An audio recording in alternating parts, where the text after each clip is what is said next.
Green Day's third album, Dookie, was a widespread success. It helped bring punk rock to the mainstream, would go on to sell 20 million records worldwide and become the best-selling punk album of all time, as well as going on to win the Best Alternative Album Grammy and be widely considered to be one of the best albums of the 90s. Instead of taking a break like most would do, Green Day released their fourth album, Insomniac, a mere 20 months later. While nowhere near as successful as Dookie, it was still a moderate success and was critically praised. I personally think it's almost just as good as Dookie and one of the band's most underrated and overlooked albums. The album is essentially Dookie Part 2. It feels like the natural follow-up, and in many ways a lot of what is presented on this album easily could have been on the previous album. The only difference is the album is much bleaker and heavier. The album focuses heavily on feeling completely lost and disassociated from yourself. Brat is all about feeling like a slob but being okay with it because soon your parents will die and you'll get their inheritance. Geek Stink Breath as well as Brain Stew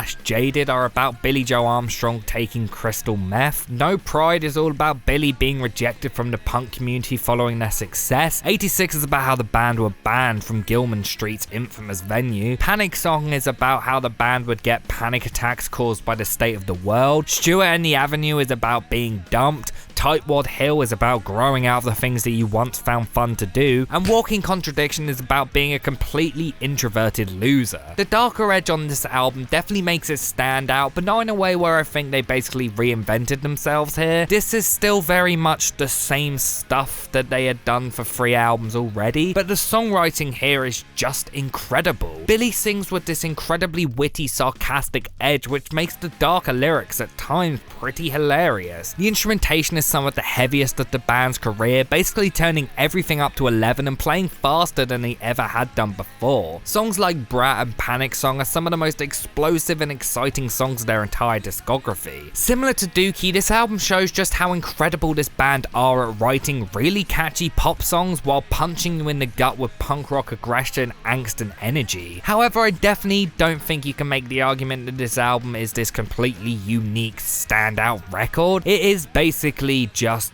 Dookie Part 2. Albeit a really great follow-up, it doesn't do anything we hadn't already heard and at times basically just sounds like the same thing again. This is something that many people criticised them for, and it's definitely clear that the band agreed with this statement. After its release, they started playing huge shows across the world, which led them to becoming exhausted and leading them to cancel a European tour in 1996. The band took a short hiatus from performing, wrote a series of new tracks, and in 1997 released their 5th album, Nimrod. Nimrod was written with the intention to make something completely different to what they'd done before. Billy, inspired by London Calling by The Clash, wanted to make an album that took influence from a wide variety of sounds and genres rather than just the standard pop-punk sound that they had embraced previously. The band had grown tired of making the same music that they'd spent their career at that point making, so they intentionally embraced elements of surf rock, ska, folk and power pop to create an album that is musically diverse and one of the strangest albums the band have ever written. This is an album that, along with its predecessor and successor, seems to be forgotten when talking about the band's discography, but I personally think this is one of their best albums, like easily in the top 5 best albums they've ever done. The band embraced heavy punk rock songs that are more aggressive and hard-hitting than any of their previous releases, while also taking steps into softer, more emotive territories. Billy's voice sounds much more mature and less snotty on this album, adopting the vocal style that he's had ever since. The album explosively kicks in with Nice Guys finished last, which is a sarcastic, tongue-in-cheek Ramones-esque track about how being a nice guy never leads anywhere. Redundant shows the band showing clear inspiration from old pop acts like Buddy Holly. It's a very punchy, bouncy track inspired by Billy's relationship with his wife. It's one of my favourite Green Day songs with its very pretty, effect-heavy guitar line and Billy's vocals which are tender while still keeping much the loud, shouting sound that he's known for. There are points where the sounds of the band's previous albums are very clearly still part of their identity. The Grouch, Scattered and Reject feature that hard-hitting, aggressive yet melodic and catchy style. The performances all over the album are fantastic. Billy's guitar lines are top top-notch, featuring some of the best riffs the band have ever written. The guitar tones are very much the tones that I think of when I think Green Day. They're heavily distorted, crunchy, but with the punch and brightness that you'd expect to hear from a clean guitar. Mike's bass lines are just as fantastic as ever, Trey's drums are destructive and pounding. The band sound just as tight and locked in as you would expect them to on album 5. The songs are some of the best the band have ever written, adopting different sounds and styles while never losing their appeal and the similar themes that made their early albums so relatable. Billy writes just as personally as he ever had done before, writing about how his life changed after becoming a husband and a father. The songs focus on the themes of trying to cling on to that last part of your youth whilst becoming a full-fledged adult. There are songs about how he struggled to grow up and try and stay sober. Lyrically, it's just as relatable as ever, especially if you grew up at the same time as the band did and were facing adulthood at the same time as them. The instrumentation is great as well, the influences of folk and ska work really well, and there are moments where the band go full hardcore and write some of the fastest and heaviest songs they've ever written. You have Platypus, which is aimed at a journalist who treated Billy badly. It's one of the heaviest songs the band have ever written and has a bridge where Billy just starts shouting large amounts of swear words. It's really tongue-in-cheek aggression that really works well. Take Back is a very similar track and even features sections of death metal screaming, which is really bad, but it seems to be intentionally ridiculous. Of course, it's impossible to talk about this album without talking about the song Good Riddance, Time of Your Life. Good Riddance is the band's first acoustic ballad and it's one of their most well-known songs. It's very beautiful with these luscious string sections, this acoustic guitar line which sounds very raw and almost like it's played on a cheap guitar, and Billy's vocals which are soft and tender but retain the attitude that his voice always has. The track is about a breakup that Billy went through, which he also wrote about in She and What's Her Name. It's one of the best breakup songs of the 90s and definitely one of my favourite 90s ballads, but to be fair, there are a lot of terrible ones, so it's really not hard to top them. Overall, I think Nimrod is one of the most overlooked albums of the 90s. I remember it was one of their albums that I listened to the most growing up, and it still holds up really well 23 years later. It's not perfect, but it definitely doesn't deserve to be as forgotten as it seems to be. In the 3 years before Green Day released their follow-up album, the rock landscape completely changed. Punk rock wasn't nearly as popular as it was when Dookie hit the scene, and many of the big pop-punk bands that were seeing huge success were definitely much more in the pop area of that genre. Apart from those bands, mainstream rock was mostly focused on nu metal acts like Korn, Limp Bizkit, and Slipknot. In this time, Green Day wanted to experiment heavier with some of the sounds of Nimrod, writing music with a larger emphasis on acoustic guitars. But instead of being the tender sounds of Good Riddance, they wanted to embrace more aggressive acoustic sounds. Billy listened to Bob Dylan's album Bringing It All Back Home constantly while writing and intended to make an album with similar musical experimentation and socially conscious lyrics. The result was 2000's Warning. Warning was considered by many upon release a step in the wrong direction. It is their least successful mainstream release. It received very mixed reviews and led to many considering the band's day in the mainstream light to be completely over. However, in retrospect, many consider this to be one of the most unjustly overlooked albums of the past 20 years. And yeah, I completely agree with that. This is in my top 3 favorite Green Day albums ever. I absolutely love this album. I think it's one of the best rock albums of the early 2000s. The band didn't completely lose the sound that they're known for. There's still much of that snotty, heavy punk rock sound that made them so great to begin with. Blood, Sex and Booze and Minority are perfect examples of this, but the album is a lot cleaner and organic, reminiscent of 60s garage rock and proto-punk bands like The Kinks and The Who.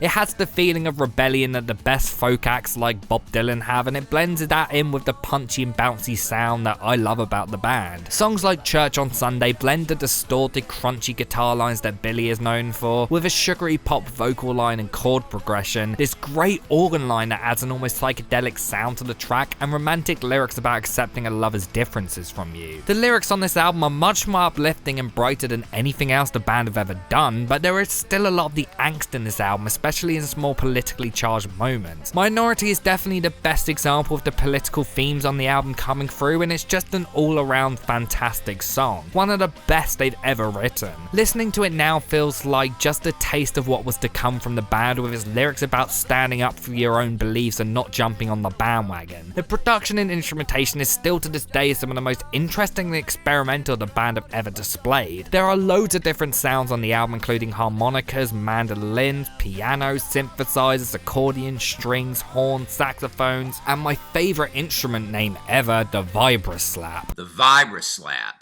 Did you catch that?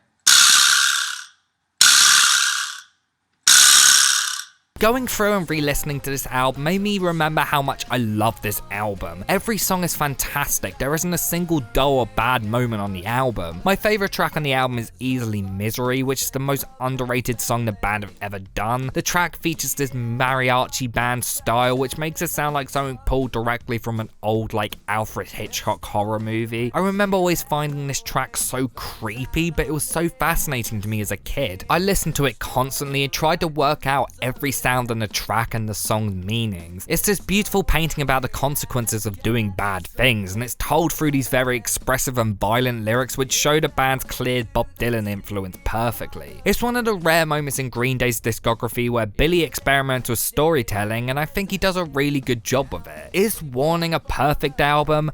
Honestly, take away the fact that the title track shamelessly rips off Picture Book by the Kinks, and it very much could be. I love this album so much. I think it's going to be an album that grows in popularity over the next few years as people start to look back at the band's career. Following the album's failure, the band had a very rough few years. They headlined the 2000 Warped Tour, despite many of the bands on the tour starting to see even more success than them. They co-headlined a tour with Blink-182, who the band themselves hated. There's even a song on Warning called Jackass, which is basically all about how Blink were a complete joke and they were going to be forgotten very quickly, which became very ironic by the time this tour came around. In 2001, the band released their first greatest hits album, International Super Hits, and as I'm sure many are aware, by the time you release a greatest hits album, you're pretty much done. In 2002, they released their B-sides album, Shenanigans, which is probably one of the better B-sides albums I've ever heard. Maybe not on the level of the Master Plan, Incesticide, Pisces Iscariah, or the dozens of Smiths ones, but still pretty good. Maybe that's a list idea for the future. In 2002, the band headed into the studio to write and record a new record called Cigarettes and Valentines. The album was meant to be a return to the heavier punk rock sound. However, the master tapes were stolen shortly before completion, leading to the band completely scrapping the project. Many of the songs would see the light of day in some form in the future, being re-recorded for their albums Trey and Revolution Radio, being released as B-sides for American Idiot, and in the case of the title track, being performed live over the years. So instead of re-recording the album, the band headed back to the studio to make a new album entitled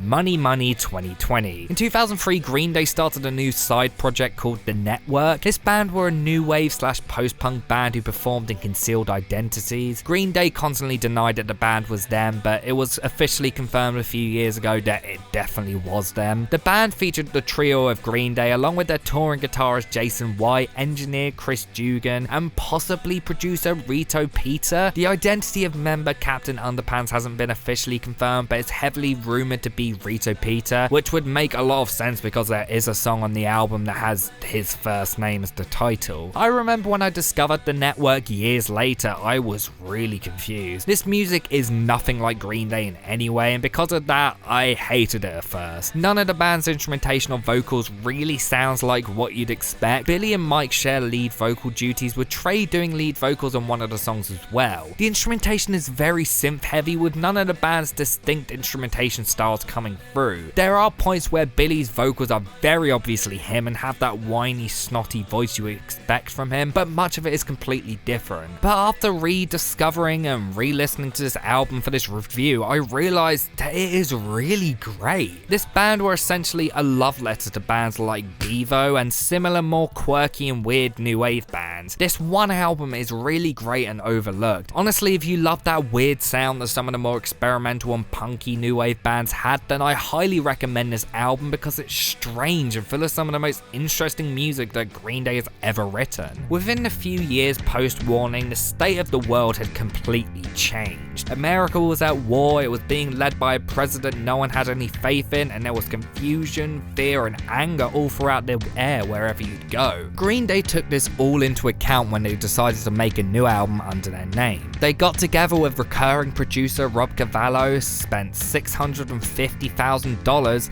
and in September 20th, 2004, released upon the world what would become their most acclaimed album to date, American Idiot.